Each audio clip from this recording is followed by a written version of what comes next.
Committee కుర్రోళ్ళు సినిమాలో బ్రిటిష్గా, శ్రీ చిదంబరం సినిమాలో బెండకాయగా, వివాహ భోజనంబు కామెడీ సిరీస్లో డిప్పడ్గా యాక్ట్ చేసి మనల్ని ఎంతగానో నవ్వించిన మట్ట శివ ఈరోజు మన ముందున్నారు.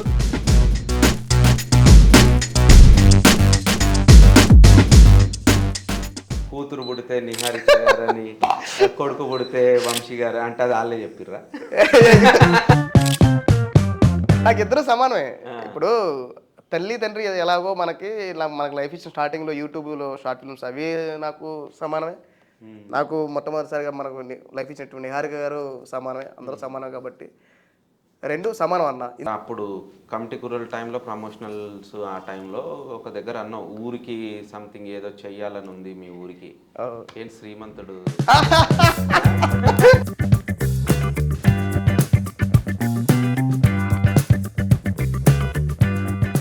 రాకాసలు చేయలేదు అంటే లేదా? అందులో కూడా కామెడీ జోన్స్ ఉన్నాయి కదా కొన్ని. రాకాసాలో ఎందుకు అంటే అది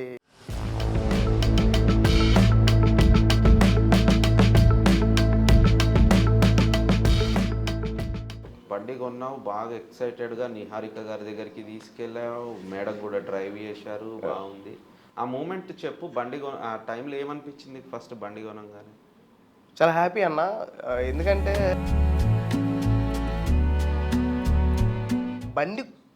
బండి కొనుక్కొని గోల్ పెట్టుకుని చూడండి. సినిమా ఇండస్ట్రీలో ఏదో యాక్టర్ అవ్వలేదు, గోల్ ఉంటుంది కరెక్టే, అది కరెక్టే.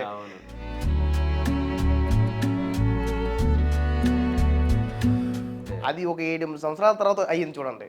ఎట్లా ఉన్నాయి ఇప్పుడు? ఎట్లున్నాయి కష్టాలు? ఫైనాన్షియల్గా ఎట్లుంది? స్టెబిలిటీ ఉందా? కోపం లేదు, అప్పుడప్పుడు ఏడుపు వస్తుంటుంది అంతే. ఎందుకంటే డబ్బులు కదా. మా ఇంట్లో మా అమ్మాలు కానీ మా అక్కలు కానీ మేము పెరిగేటప్పుడు స్కూల్కి వెళ్ళేటప్పుడు కానీ ఒక 20 రోజులు పనిచేసి, నెల రోజులు పనిచేసి ఒక 10,000 రూపాయలు తెచ్చేవారు.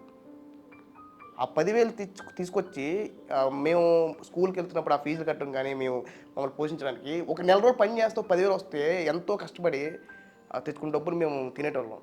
ఇంత కష్టాల్లో ఉంచాలి ఉన్న లైఫ్ అంటే ఫ్యామిలీ కూడా చిన్న ఫ్యామిలీ, కొంచెం ఫాదర్ లేరు కాబట్టి అవి ఉండే.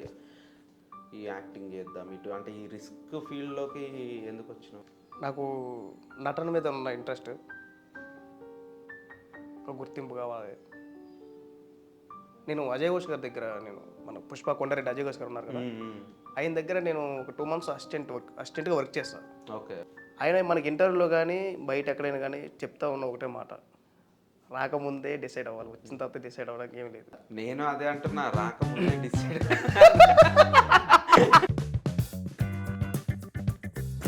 దివ్య శ్రీపాద ఆర్టిస్ట్, ఆవిడ ఫోటోలు బాగా పెడుతుంటావు స్టేటస్లా.